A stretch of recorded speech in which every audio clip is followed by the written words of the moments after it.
Bonjour, la rançon. Marc chapitre 10, verset 45. Jésus dit ceci: car le Fils de l'homme est venu, non pour être servi, mais pour servir, et donner sa vie en rançon pour plusieurs.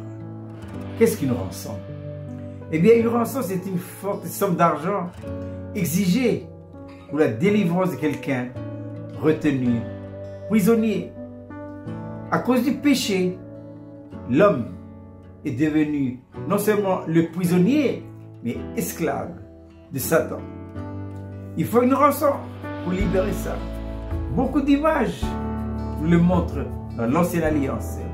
Je prendrai l'exemple des enfants d'Israël, retenus, esclaves et prisonniers de Pharaon.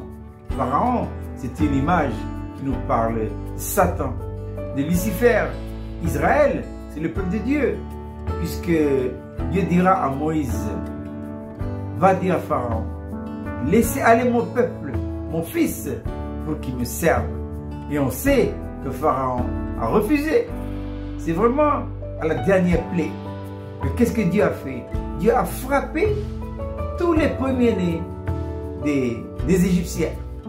Depuis les premiers-nés de Pharaon jusqu'aux animaux. Mais c'est déjà une image qui anticipe déjà, qui annonce déjà la venue du Fils de Dieu, le premier-né qui servira de rançon, comme nous dit la main de ce matin, pour plusieurs, je dirais, pour l'humanité tout entière. Parce que l'apôtre Paul, dans sa lettre aux Romains, Romains chapitre 8, nous parle Seigneur Jésus-Christ, premier-né de beaucoup de frères et de sœurs. Donc, il faut une rançon. Dans l'Ancienne Alliance, il y a eu des sacrifices. On sait qu'il y a 5 sacrifices.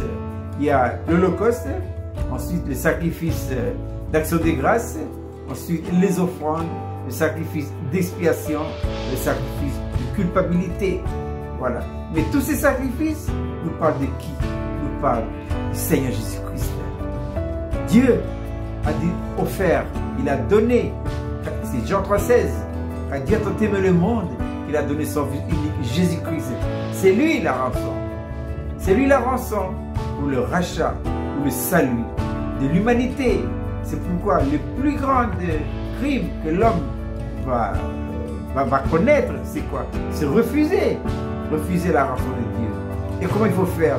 Il faut simplement accepter que le sacrifice de Golgotha, c'est un sacrifice divin pour la rémission de mes péchés.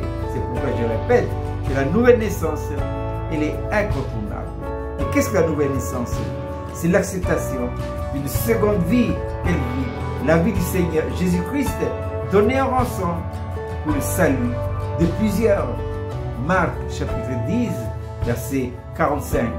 Car le Fils de l'homme est venu, non pour être servi, mais pour servir et donner sa vie en rançon pour plusieurs.